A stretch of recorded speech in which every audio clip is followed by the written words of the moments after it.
شهر رمضان الذي أنزل فيه القرآن هدى اعوذ باللہ من الشیطان الرجیم بسم اللہ الرحمن الرحیم الحمد للہ رب العالمین ثم الصلاۃ والسلام۔ ہماری گفتگو مسائل میں ہو رہی تھی اور وہ موضوعات جو آپ کے کوئز کے مقابلے کے لیے دیے گئے ہیں ان موضوعات پر ہماری گفتگو جاری تھی، اور آج جو موضوع ہے وہ ہے وہ مکروہات روزہ، یعنی وہ چیزیں جو روزے کو مکروہ کر دیتی ہیں، یعنی وہ کام جس سے روزہ مکروہ ہو جاتا ہے۔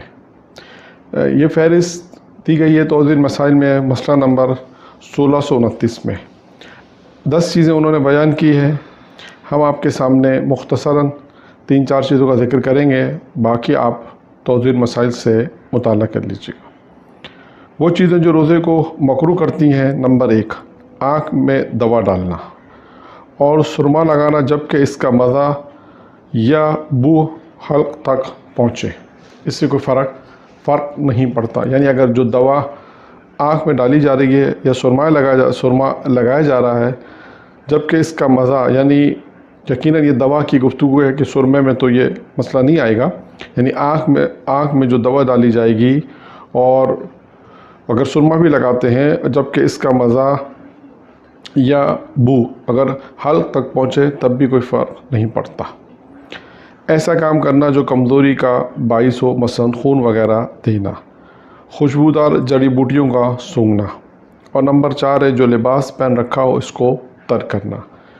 اس کے علاوہ اور بھی مکروہات ہیں جو مسئلہ نمبر 1629 میں آپ کو ملیں گے، آپ اس کا مطالعہ کریں۔ اب آتے ہیں ان موضوعات پر کہ جہاں پر روزے کی قضا اور کفارہ دونوں واجب ہیں، یعنی اگر کسی نے روزہ چھوڑ دیا ان وجوہات کی بنا پر وہ چیزیں جو بیان ہوں گی تو اس میں روزے کی قضا بھی ہے اور کفارہ بھی ہے۔ مسئلہ نمبر 1630 اس میں بیان کرتے ہیں کہ اگر کوئی شخص رمضان کے روزے کو کھانا پینا، جمع، استمنا یا جنابت پر باقی رہنے کی وجہ سے باطل کرے، یہ 5 چیزیں بیان کی گئی ہیں کہ اگر ان 5 مبطلات روزہ کی وجہ سے اگر کوئی اپنے روزے کو باطل کرتا ہے جبکہ یہ کام جبری اور ناچاری کی بنا پر نہیں ہوا۔ اچھا، یہ 5 کام جو انجام دیے گئے ہیں یہ جبری اور ناچاری، یعنی کسی نے ان کے ساتھ زبردستی نہیں کی ہو کھانے میں، پینے میں یا دیگر کام میں جو بیان کیے گئے ہیں، بلکہ یہ کام عمدی طور پر اور اختیار کے ساتھ اگر کیا گیا ہے، ایسا کیا گیا ہے تو اس پر قضا کے علاوہ کفارہ بھی واجب ہے۔ خلاصہ یہ ہوا مسئلے کا کہ یہ 5 امور اور یہ 5 چیزیں جو بیان کی گئی ہیں، اگر کسی شخص نے ان 5 چیزوں سے روزے کو باطل کیا ہے اور یہ کام اختیاری کیا گیا ہے، جبری نہیں ہوا، ناچاری کی وجہ سے نہیں ہوا، یہ کام انہوں نے اپنے اختیار سے کیا ہے، عمدن کیا ہے، تو ان پر جس شخص نے کام کیا ہے اس پر روزے کی قضا کے ساتھ ساتھ کفارہ بھی واجب ہے۔ اور اس کے علاوہ کہتے ہیں کہ وہ امور جو ذکر ہوئے ہیں، یعنی یہ 5 امور جو ذکر کیے گئے ہیں، اس کے علاوہ کسی اور طریقے سے روزہ باطل کرے، یعنی دیکھیں روزہ مبطلات روزہ میں آ گیا ہے جو چیزیں بیان ہو گئی ہیں، ان 5 کے علاوہ اگر کسی اور طریقے سے روزہ باطل کیا ہے یا باطل کسی نے کسی اور طریقے سے، یعنی 5 کے علاوہ مثلا غبار کو حلق تک پہنچانا یا قے کرنا، ٹھیک ہے، یہ وہ 5 طریقے میں شامل، یہ 2 طریقے شامل نہیں ہیں۔ کہنا کیا چاہتے ہیں کہ وہ امور جو ذکر ہوئے ہیں ان کے علاوہ کسی دوسرے طریقے سے روزے کو باطل کرے تو احتیاط مستحب یہ ہے کہ وہ قضا کے علاوہ کفارہ بھی دے۔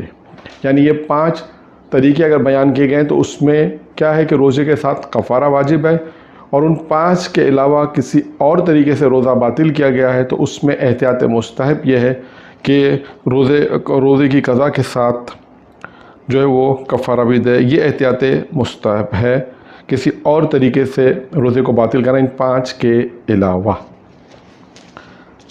آتے ہیں مسئلہ نمبر 1696۔ اس کا موضوع ہے وہ لوگ جن پر روزہ رکھنا واجب نہیں ہے۔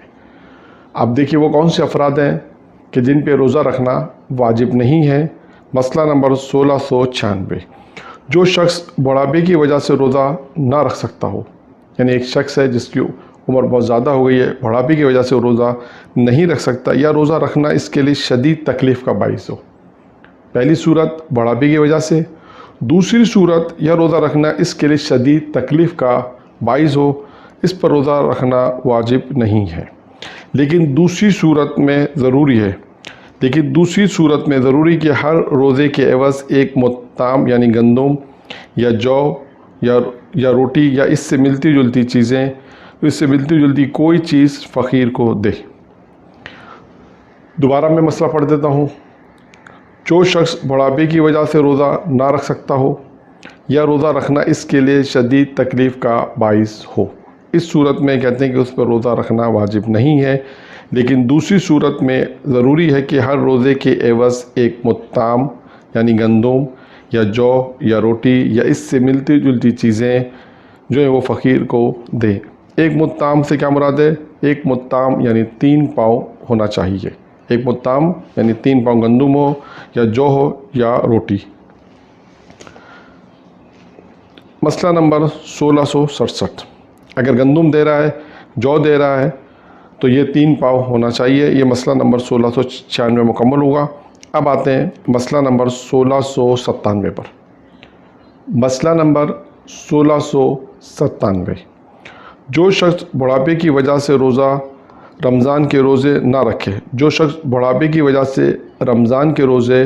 نہ رکھے، اگر وہ رمضان کے بعد روزہ رکھنے کے قابل ہو جائے تو احتیاط مستحب یہ ہے کہ وہ جو روزے نہ رکھے ہوں ان کی قضا بجا لائے۔ دوبارہ اس مسئلے کو بیان کرتے ہیں، بہت آسان مسئلہ ہے کہ جو شخص بڑھاپے کی وجہ سے رمضان کے روزے نہ رکھ سکا ہو، جس نے بڑھاپے کی وجہ سے رمضان کے روزے نہ رکھے ہوں، اگر وہ رمضان کے بعد روزے رکھنے کے قابل بھی ہو جائے تو احتیاط مستحب یہ ہے کہ وہ جو روزے اس نے نہیں رکھے ان کی قضا بجا لائے۔ مسئلہ نمبر 1698، اگر کسی شخص کو کوئی ایسی بیماری ہو کہ اسے بہت زیادہ پیاس لگتی ہو۔ کیسی بیماری ہے؟ ایسی بیماری ہے کہ اسے بہت زیادہ پیاس لگتی ہے اور وہ پیاس برداشت نہ کر سکتا ہو یا پیاس کی وجہ سے اسے تکلیف ہوتی ہو۔ دیکھیے دوبارہ بیان کرتا ہوں، اگر کوئی شخص ایسی بیماری میں مبتلا ہو کہ اسے پیاس بہت زیادہ لگتی ہے یا وہ پیاس برداشت نہ کر سکتا ہو یا پیاس کی وجہ سے اسے تکلیف ہوتی ہو تو اس پہ روزہ رکھنا واجب نہیں ہے۔ یہ 3 صورتوں میں روزہ رکھنا واجب، لیکن دوسری صورت میں ضروری ہے کہ روزے کے عوض ایک مطعم فقیر کو دے، اور اگر بعد میں روزہ رکھنے کے قابل ہو جائے تو ضروری نہیں ہے اس کی قضا بجا لائے۔ یہاں پر بھی وہی مسئلہ ہے کہ ان تمام صورتوں میں جو شروع میں بیان کی گئی، اگر کسی شخص کو کوئی ایسی بیماری ہو جس میں اسے پیاس بہت زیادہ لگتی ہو، وہ پیاس برداشت نہ کر سکتا ہو اور اسے ایسی تکلیف ہو، ایسی پیاس کی وجہ سے اسے تکلیف ہوتی ہو، 3 صورتیں انہوں نے بیان کی ہیں، تو اس پر روزہ واجب نہیں ہے۔ لیکن دوسری صورت میں ضروری ہے کہ ہر روزے کے عوض ایک مطعم یعنی 3 پاؤ بنے گا، فقیر کو دے، اور اگر بعد میں روزہ رکھنے کے قابل ہو جائے تو ضروری نہیں ہے کہ اس کی قضا بجا لائے۔ یہ تھا آج کا ہمارا آخری مسئلہ، اور حدیث قدسی ہے کہ جس میں پروردگار عالم یہ ارشاد فرماتا ہے کہ خداوند متعال یہ کہتا ہے کہ میں نے 3 چیزوں کو 3 چیزوں میں رکھا۔ نمبر 1، اللہ نے اپنی رضایت کو کہاں رکھا۔ نمبر 2، اللہ نے اپنی ناراضگی کو کہاں رکھا۔ اور نمبر 3، اللہ نے اپنے دوستوں کو، اپنے اولیاء کو کہاں رکھا۔ نمبر 1، اللہ نے اپنی رضایت کو، اپنی خوشنودی کو نیکی کے کاموں میں رکھا ہے۔ تبھی انسان کو چاہیے کہ چاہے وہ چھوٹے سے چھوٹا نیک کام ہو، اگر وہ انجام دیتا ہے تو ہو سکتا ہے کہ اسی چھوٹے نیک کام کی وجہ سے وہ اللہ اس سے راضی ہو جائے اور اللہ اس سے خوش ہو جائے۔ تو کبھی کسی چھوٹی نیکی کو انسان یہ سوچ کے نہ چھوڑ دے کہ چھوٹی ہے چھوڑو، نہیں ہو سکتا ہے کہ وہی چھوٹی نیکی اللہ کی رضایت کا سبب بن جائے۔ اللہ نے اپنی رضایت رکھی ہے، اپنی خوشنودی رکھی ہے نیکی کے کاموں میں۔ اسی طرح نمبر 2، اللہ نے اپنی ناراضگی کو رکھا ہے گناہ کے کاموں میں۔ ایسا نہ ہو کہ انسان کسی بھی چھوٹے سے چھوٹے گناہ کو انجام دے، یہ سوچ کے کہ چھوٹا گناہ اس سے کیا ہوتا، نہیں ہو سکتا یہ چھوٹا گناہ اللہ کی ناراضگی کا سبب بن جائے۔ اور آخری ہے، اللہ نے اپنے اولیاء، اللہ نے اپنے دوست انسانوں میں رکھے ہیں۔ اللہ نے اپنے دوستوں کو، اپنے اولیاء کو انسانوں میں رکھا ہے۔ ایسا نہ ہو کہ انسان خدا نخواستہ کسی کو حقیر سمجھے اور وہی اللہ کا اولیاء بندہ ہو۔ وآخر دعوانا الحمدللہ رب العالمین۔ شهر رمضان الذي أنزل فيه القرآن هدى للناس وبين